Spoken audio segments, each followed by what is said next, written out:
He got injured. They shooted at us at the operative room. Israel has been killing the very people trying to keep the healthcare system alive, its doctors and medics, despite hospitals and healthcare workers being protected under international law.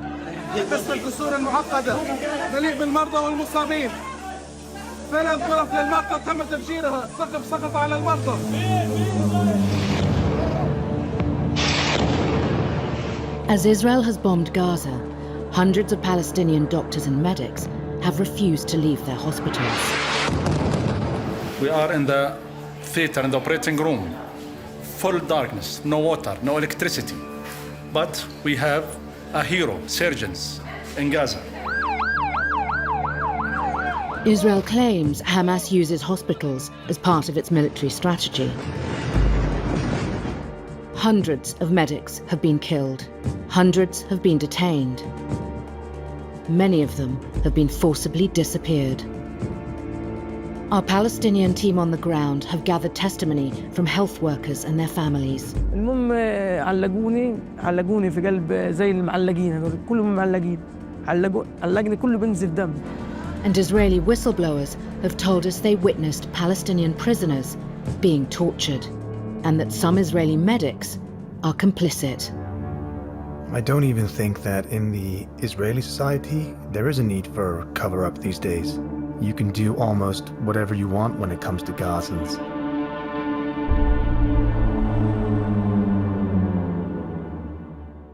It's very difficult to follow a film as profound as that, as meticulous, as thorough, as forensic, and the implications of it being so enormous. We'll go back to the film in a second, but I'd like to introduce, of course, our panelists. On the far left, we have Dr. Moosa Qureshi, who's a hemato-oncologist NHS consultant. He has a PhD from Cambridge. He's a clinical trials fellow, is that right? Yeah. Oh, okay. And during the COVID pandemic, he campaigned for data transparency in the NHS, for which he received awards and accolades.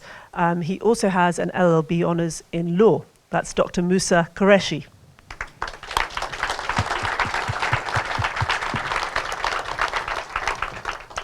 And in the middle, we have Dr. Ghassan Abu Sittah, a multi-award-winning plastic and reconstructive surgeon, a world-leading specialist in craniofacial surgery and trauma-related injuries. He's provided medical assistance as a surgeon in 12 crisis areas, including Iraq, Syria, Yemen, and Lebanon. He returned to Gaza on the 9th of October 2023 as the genocide unfolded, and he was at Al Ali Arab Hospital during the night of the Israeli attack. In 2024, he was appointed rector of Glasgow University.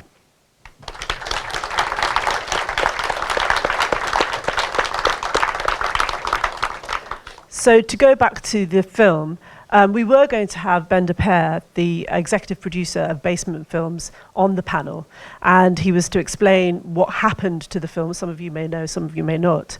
The BBC commissioned Basement Films to produce this film, and then just as it was due to be broadcast after it was made, they pulled it from broadcast and said they didn't want to broadcast it.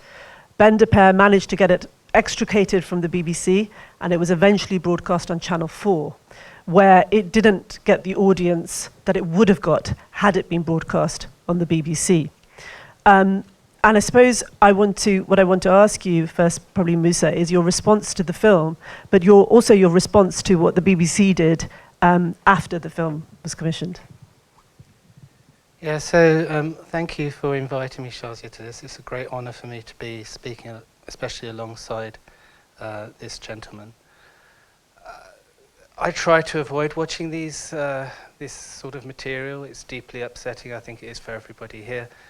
Perhaps it has some emotional impact that might drive people to do something about what's happening in Gaza.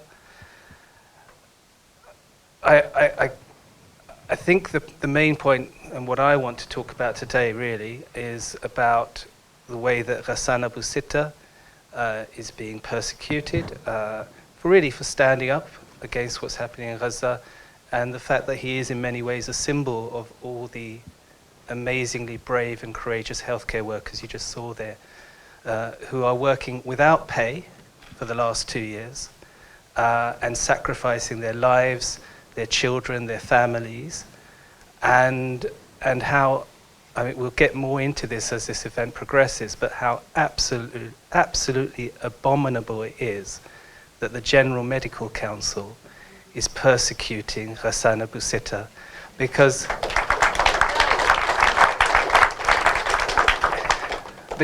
the General Medical Council's guidance is called good medical practice, and that says put your patient first. And that's exactly what Ghassan Abu Sittah is doing. That's what all those doctors and other healthcare workers are doing in Palestine. And they're doing it to a level that, you know, shames every healthcare worker in this country. And I just think it's astonishing. But we'll get more into that as we go, I think. Ghassan, your response to the film and what the BBC did afterwards?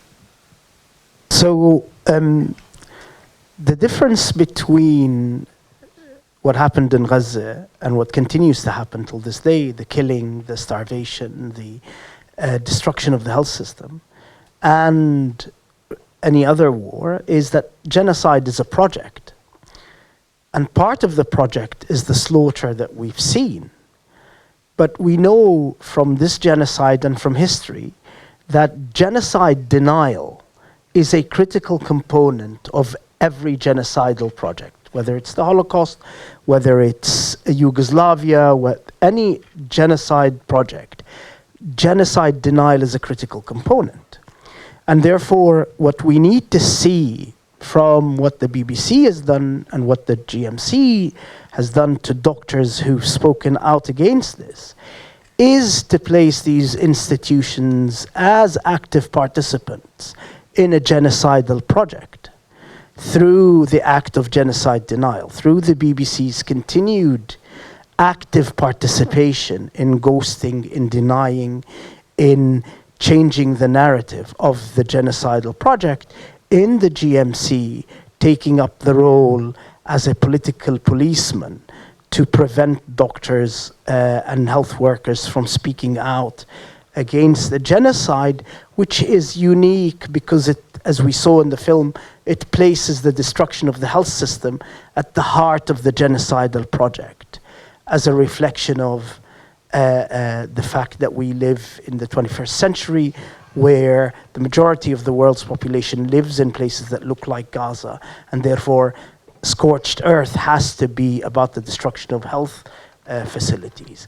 And so we need to see what the BBC did and continues to do as its active participation in a genocidal project, the same way as the Israeli army carries out the genocidal slaughter, these other institutions carry out the genocide denial. Thank you very much for that. Now, institutions and organizations can be got at. The BBC could be got at. It can be hijacked by political interest groups, by lobby groups. And we can see, all of us here can see the bias in the coverage of the BBC, and we can see what happened to this film. But regulators are there to prevent that from happening, to act as a hedge on that, to make sure that principles of freedom of speech, conscious belief, and expression are an intrinsic part of the activity of an institution, particularly a public-facing one like the BBC. But Ofcom, of course, completely failed, and the GMC as well is completely failing. The GMC's been in the news quite a lot, and in particular in respect to the Lord Mann review on anti-Semitism, and also the right of appeal. Could you, before we get into Ghassan's specific case, could you, Moosa, give us some background to that and what's been going on? Yeah, it's a huge story because essentially the regulator, well, let me introduce you first, because there will be some doctors in this audience, there'll be some people who don't know much about the GMC. So the GMC is founded by legislation, primary legislation, so that means it's got parliamentary backing for its powers. A judge can't question anything that's in the Medical Act 1983. And its main function is to protect patients from bad doctors, which I don't think anyone would argue with. It also has a function which is to uphold professional standards. But the function which is really causing problems on so many levels is that it has a function to promote and maintain public confidence in the medical profession. And what that's turned out to be is it's turned out to be a political assessment, a political decision. And it raises all sorts of problems, because what is public confidence? A few decades ago, gay doctors were erased by the GMC. They're now apologising for that.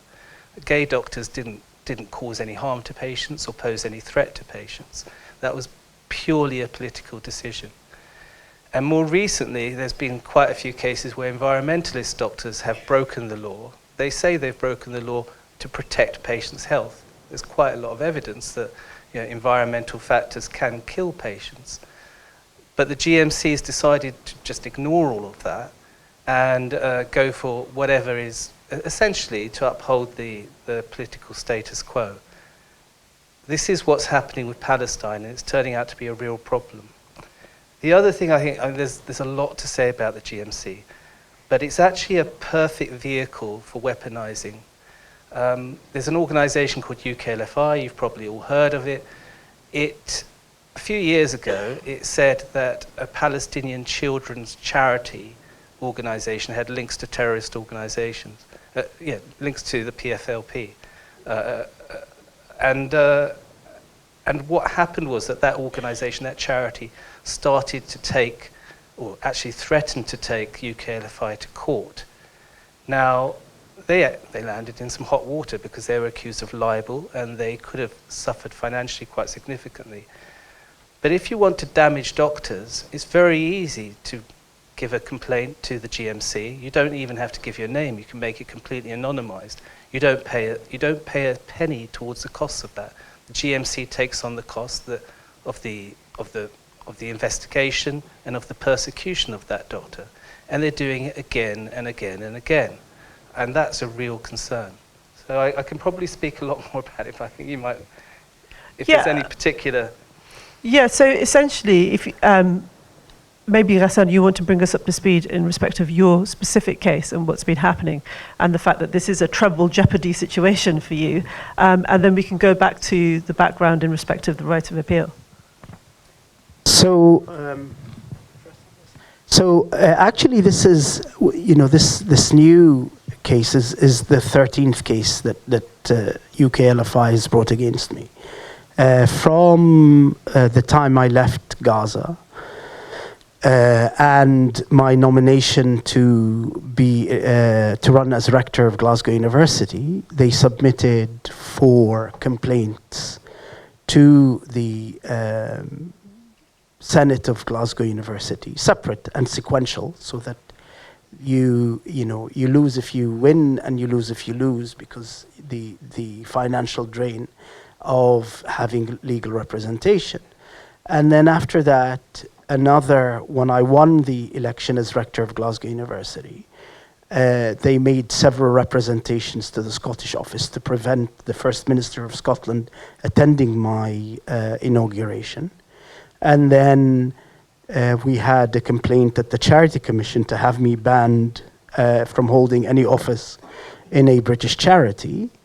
And then the first complaint to the GMC was in the name of Caroline Turner, who's the CEO of the UKLFI, in her personal name, asking for immediate suspension because I pose an immediate threat to patients. That was thrown out by the tribunal because none of the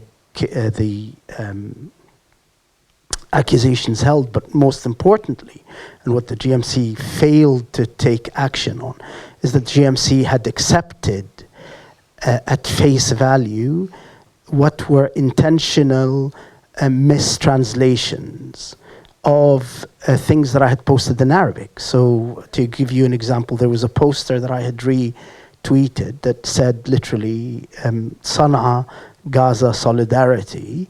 And the submission by UKLFI said that these 3 words were translated to death to America, death to the Jews, death to Israel. And the GMC had not even bothered to check and interestingly enough, the new appeal at the High Court resubmits these translations. So we had the first tribunal that was thrown out. A second complaint was made in the name of UKLFI itself as an organization, which we then went to a tribunal with. That also was thrown out. On the last day of the period where you could appeal, the GMC then submitted an appeal to the High Court to have the rulings of its own tribunals thrown out so that it can try me for the third time. And it's in its submission said they want to pick another tribunal judge. The interesting thing is 4 days before that, before we even found out, UKLFI had posted on its website that this is what was going to happen. So before the court was informed, before we were informed, UKLFI was flaunting the kind of control that it has over institutions in this country. Now, so we're now going into the High Court, and what GMC is now asking for the High Court is for the High Court to allow it to choose for the third time a tribunal judge that would get the right result, because obviously the last two failed to get the right result. But what is really insidious about this time, and it hadn't done this before, is that GMC is asking the High Court that I would be forced to pay both parties legal fees if I were to lose, because obviously that they realize that the political value of another tribunal has been dissipated. It shows itself to be for what it is, a political witch hunt. And so the next best thing is to drive me into insolvency by what looks like $500,000 to $750,000 final legal bill. And so you can see, but for me, and I have to kind of go back to insist, that these are institutions of power. The GMC, the BBC, are not failing, they're actually carrying out their exact duty as institutions of power in the hands of a political elite that actively participated in the genocide. They didn't stand by and allow the genocide to happen. We need to understand that the British armed forces took part in the genocide, that the British government funded the genocide, and that these institutions of power, the GMC, a much more modern institution, but a lot of the universities that we campaign against were institutions built through slavery, enriched through colonial plunder and slaughter, provided the intellectual backbone for the racism that allowed colonialism to take place. And therefore, all of these institutions are not failing in their duties. They're actually fulfilling their duties.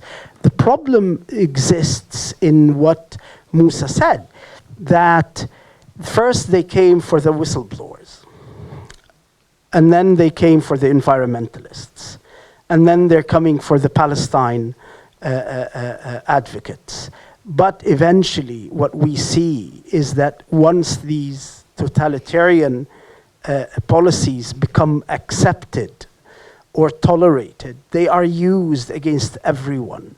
And we see that, we've seen that. I mean, when I was banned from Germany, and then the Germans imposed successfully a Schengen ban for me to enter any kind of Schengen, all of the Schengen countries, which are EU plus Switzerland and Norway. They used legislation that was brought in to fight football hooliganism. And so a lot of what you see now that had been used against the Palestine Solidarity Campaign were legislation brought in under the guise of protecting the public from football hooliganism. And so once established, these tools are then used against anybody and everybody, and that's the critical point. This is not a question about, this is the colonial boomerang This is not about Palestine only. It's about the here and the now. It's about anybody sticking their head above the pulpit. It's about using tools of political repression against anybody who opposes foreign policy, let alone opposes internal policy. Thank you so much for that.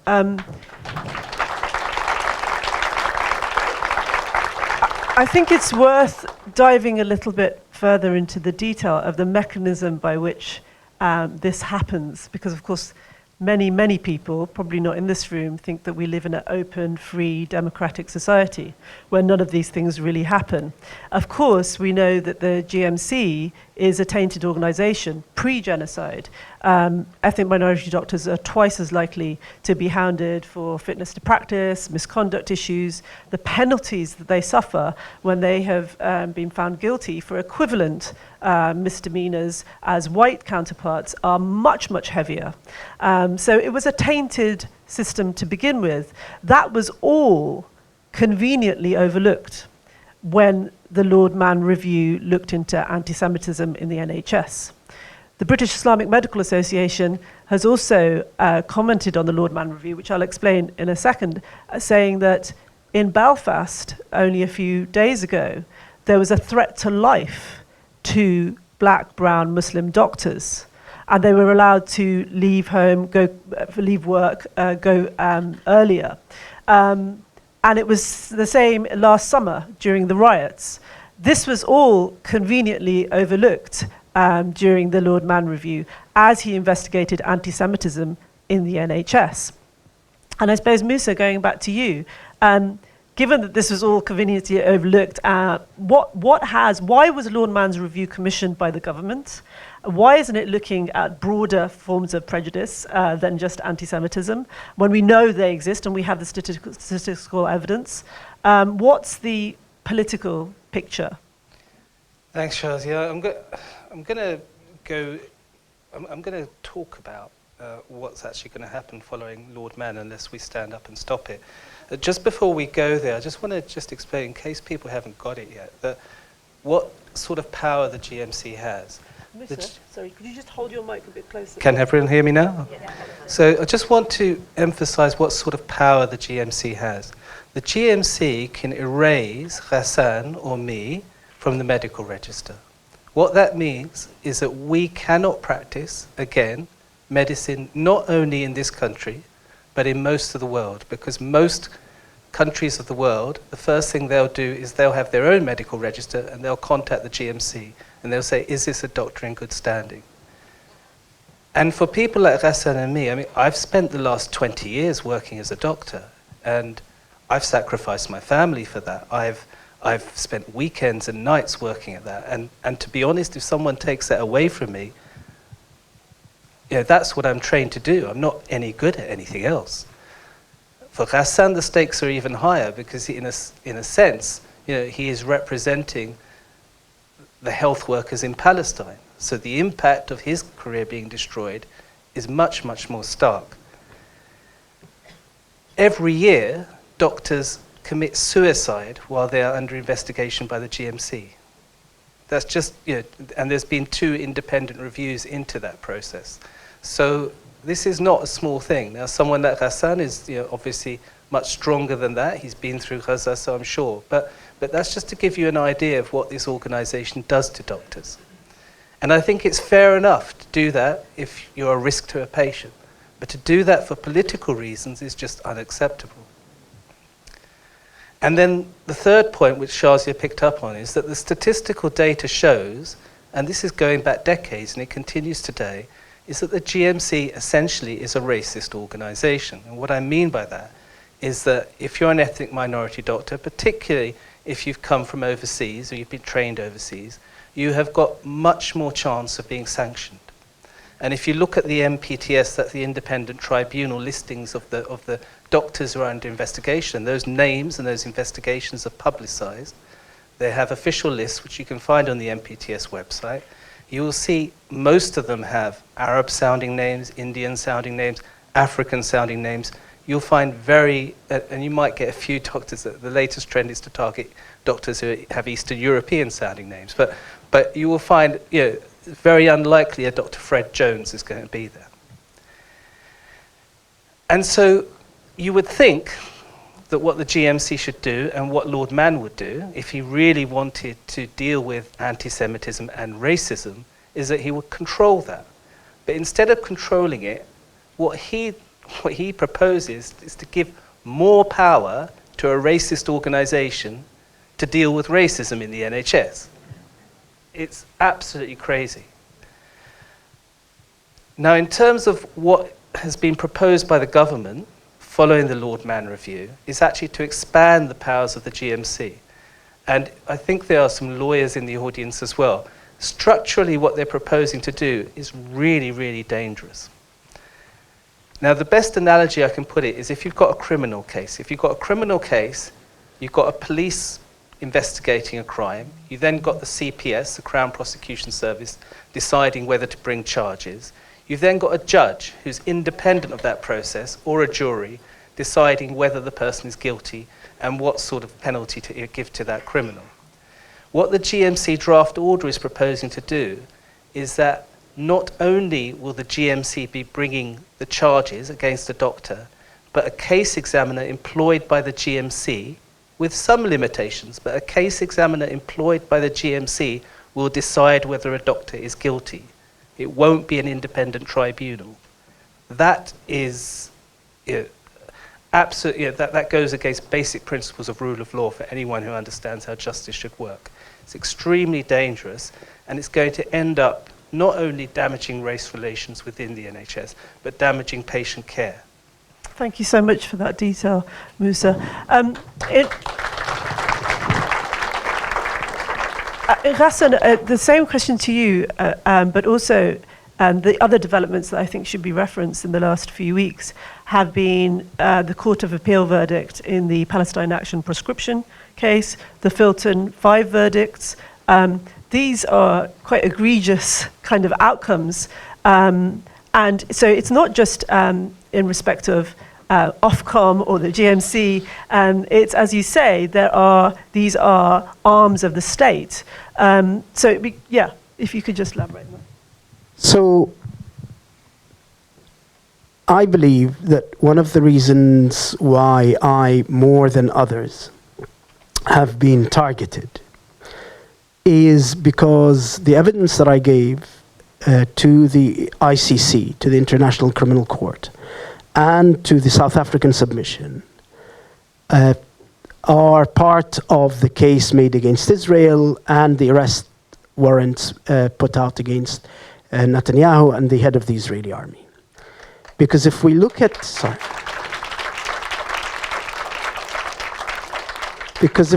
what has happened since, the judges that are involved in the cases have had their names put on the American sanction. And so they've lost everything from access to their Outlook Microsoft email, to access to credit cards, to access to their bank accounts, to access to health insurance because they can't pay the health insurance company. So these are the French judge and European judges who were involved in the same cases, and the investigators that took my evidence in The Hague have also been involved. And then recently, the Law Society in the UK has done what the GMC is trying to do to me, to the prosecutor of the ICC, and have basically removed them from the solicitor's register.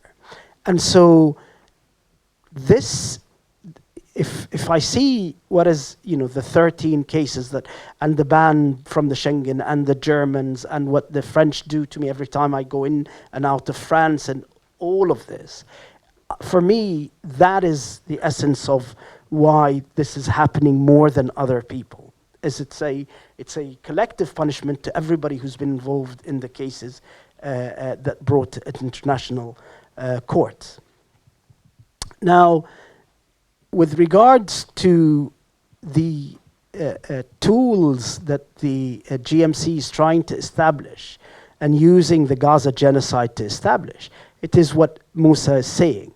What the GMC wants to become is the judge, the jury, and the final arbiter of the right to practice medicine to anybody in the UK.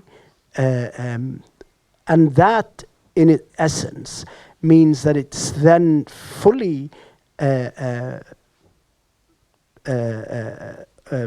non-transparent and in direct connection to the will of the government of the day.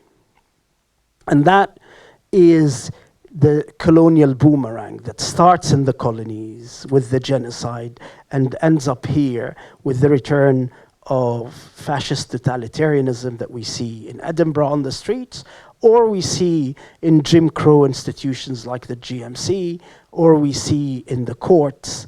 That is what's happening. And that is what happened in the 20th century. The colonial genocides led to the growth of fascism in Europe. And we're witnessing history repeating itself. The colonial genocide is heralding in a new age of totalitarianism in Europe and in North America.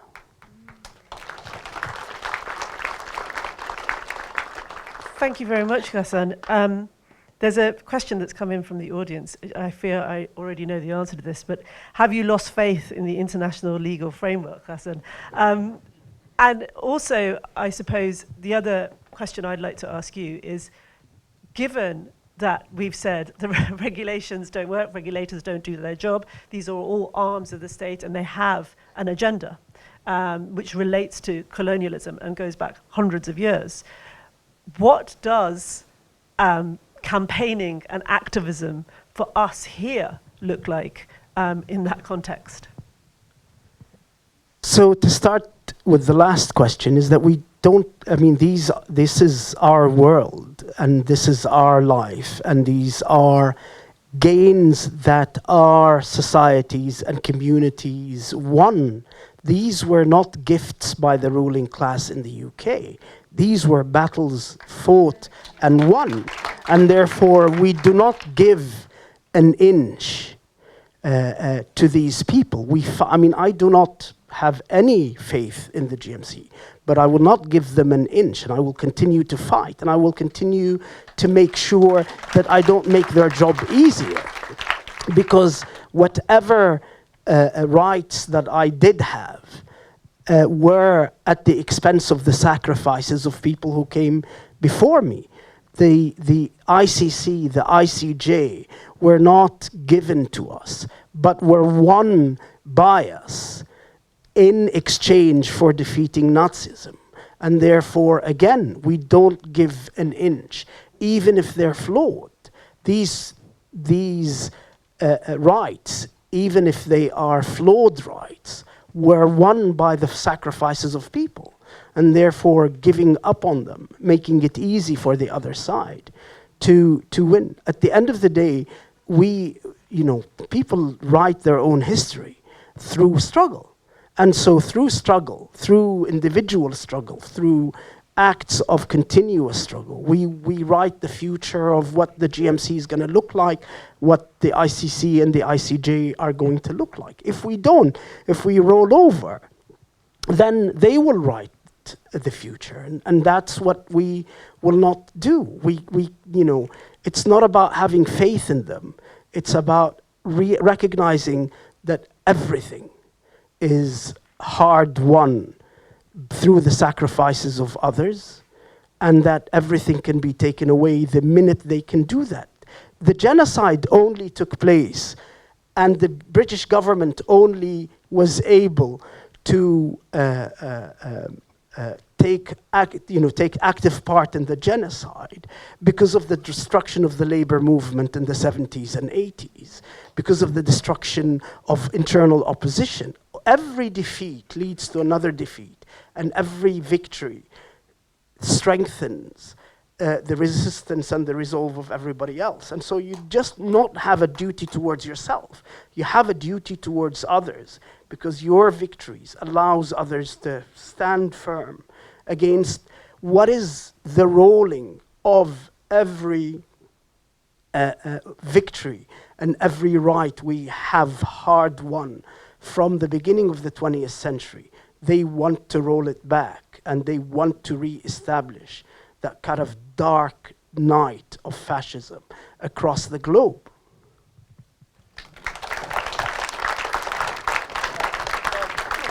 Sorry, Moosa, just to say, with regards to the film,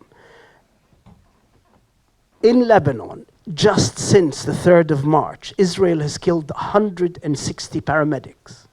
Israel has been chasing ambulances and killing the paramedics in Lebanon because it's been allowed to center the destruction of the health system as a critical component of its military campaign. Yeah, so thank you, Ghassan. I just want to add something to what Ghassan said. We've all just watched this movie, and if they can keep fighting, then we have to keep fighting.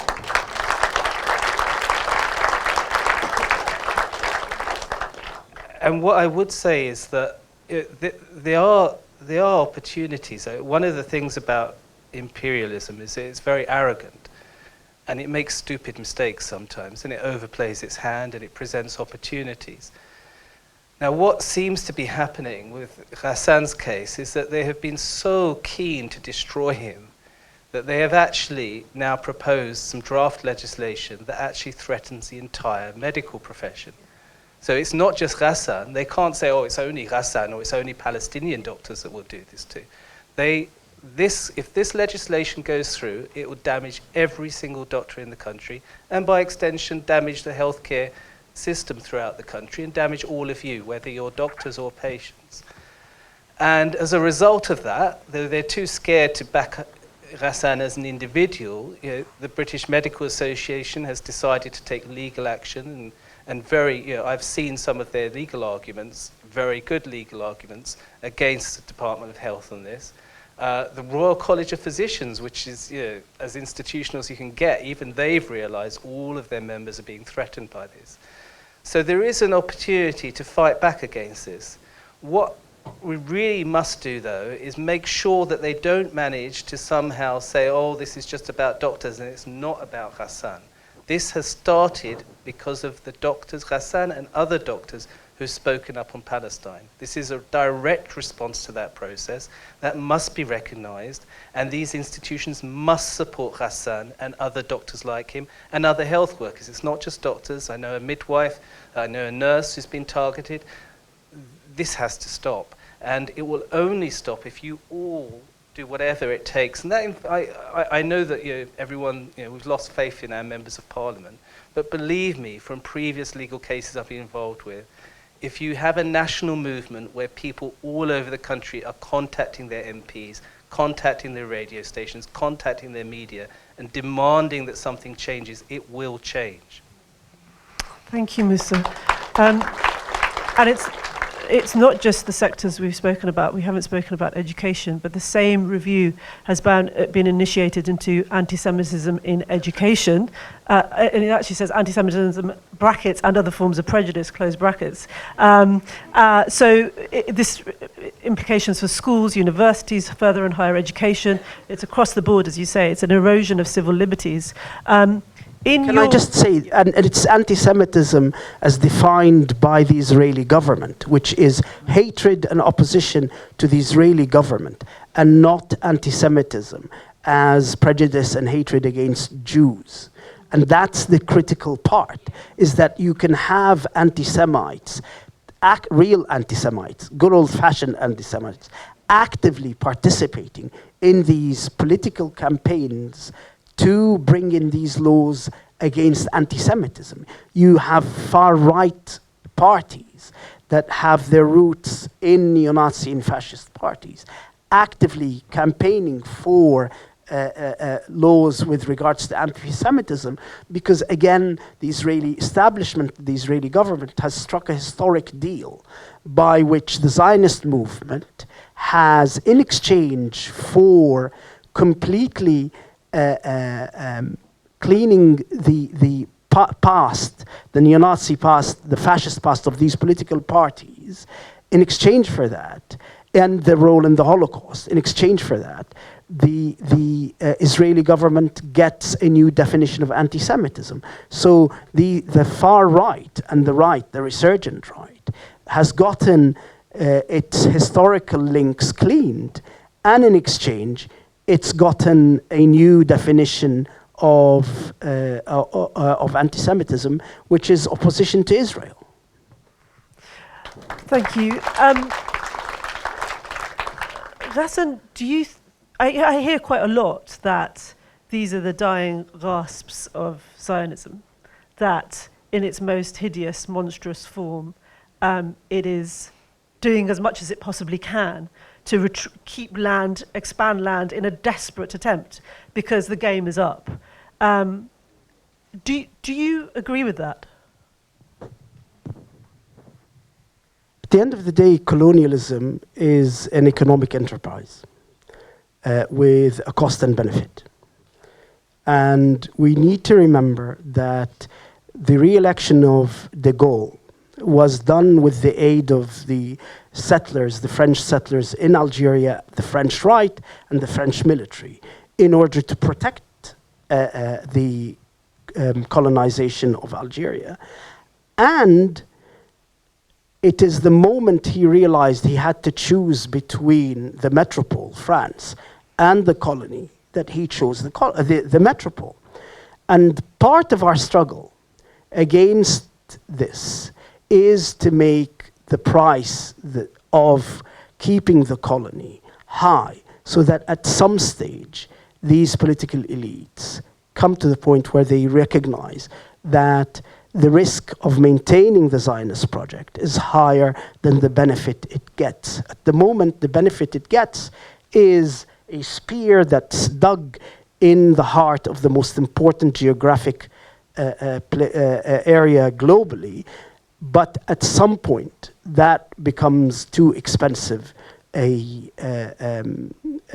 enterprise. And that is what links the people's resistance in these places with the resistance of people here. We need to make that enterprise costly politically through MPs losing their seats, through struggle, through the daily struggle, through impeding the work of these institutions.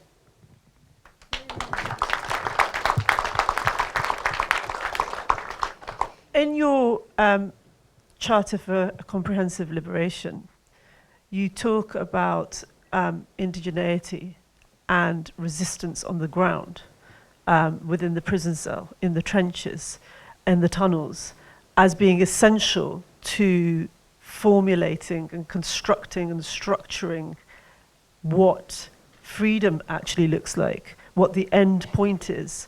And that's incredible, because when you're living in the system, it's very difficult to see beyond the system. Can you help me apply that here? I mean, you're saying making a connection between what we do here against the erosion of our civil liberties and what is happening on the ground all over the world where the people are resisting is, we have to continue to make that connection. How?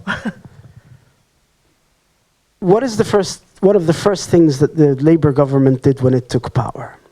It brought in legislation that shortened the lifespan of disabled people in this country, that literally made their lives shorter, i.e. the extraction through austerity of people's lives and the extraction of people's lives through genocidal slaughter is becoming the way in which the slate capitalist machine is generating profit by making lives shorter, lives of surplus populations, whether they're economically surplus populations in this country that need to have their lifespan shortened, or that they're politically surplus populations as existed in Gaza and in Palestine and South Lebanon that have to be slaughtered. That decrease, that extraction of human life is becoming the value generating mechanism in late capitalism. And unless we see the links, this brutalism that links the genocide there to the austerity measures that literally, I mean, the aim of austerity is literally to make people live shorter lives. In Glasgow, there is a street which, when you cross that street, life expectancy drops by 10 years. That extraction, it lies at the heart of what links what happens in Gaza, in South Lebanon, in the Congo, in Sudan, to what happens to people in this country through the same economic policies. And the way these institutions, whether they're GMCs or they are the universities, all function as part of the state apparatus. Unless, as a movement, we now go from outrage to allowing people to make the one thing that capitalism makes sure that they don't do, which is make linkages between oppressions, linkages between resistances. If the Lebanese ambulance drivers still get into their cars and say goodbye to their families, knowing very well that they're going to be targeted, if Lebanese doctors in the south still are in the hospitals, if Palestinian doctors in Gaza and paramedics still get into work every day, my colleagues who are back in working in what's left of Shifa walk an hour and a half to work every day because there are no roads and there's no forms of transport, and they live within northern half of Gaza. If they're able to do that, then we should be able to stand firm and defend what are our rights, our hard-gotten rights.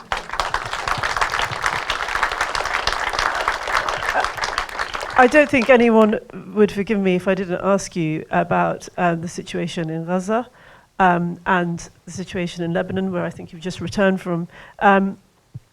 What hope do you hold out? Is there anything in the situation that makes you feel that there may be a way out of this, or there may be a better resolution than?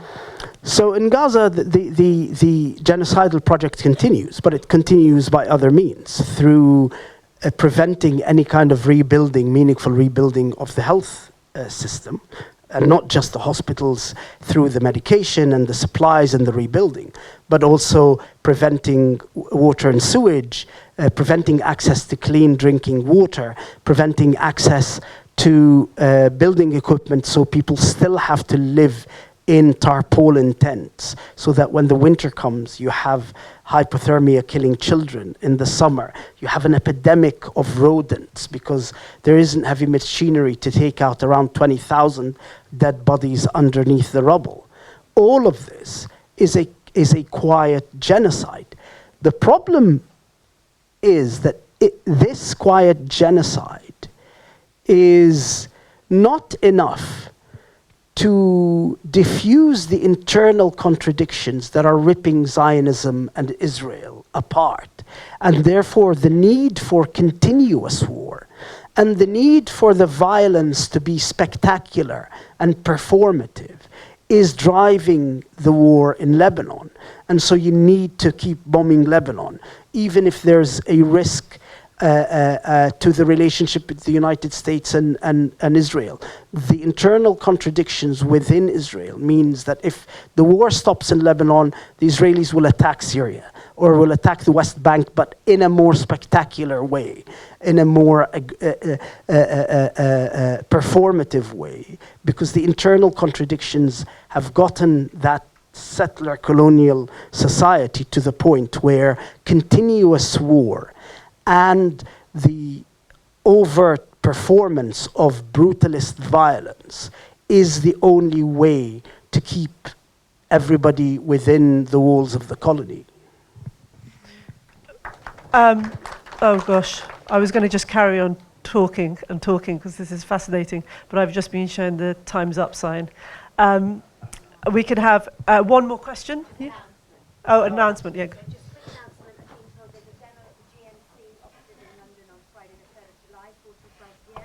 so we need as many people there as possible. So I assume, I don't know where the GMC offices are, I'm really sorry. Euston Road. Euston Road. So Euston Road, 4 to 5 p.m. On Friday the 10th. So there's a demo in front of the GMC, 3rd of July. 4 till 5 p.m. 4 to 5 p.m. The GMC is on the Euston Road, so it's Euston Square, and then you turn left. And then the other thing is that we've got loads of food left, and the money raised from food is going to Ghassan's fund. So we need you to buy the food. You don't have to only put £3 in, you can put £20 in for one samosa. You're allowed. Thank you, Amy. One more. Can I just one announcement? So Ghassan's crowd justice case is doing very well. But as you said, they're actually trying to sue him for the GMC's costs as well, and it could go to $500,000. It's raised 100,000 already. We're aiming for 150,000 at least. If you can go to crowdjustice.com and then type in either Ghassan's name or type in surgeon, his case will come up. It's explained there fully what's at stake. And as I said, this case is more than about Ghassan. It's about the entire medical profession and all their patients and their freedom to speak up for their patients. So if you can, and if you can spread the word to your contacts, because more than you donating whatever, if you can get 5, 6, 10 friends donating, that will have much more impact than one of you. Thank you. On that note, please thank our panellists for all their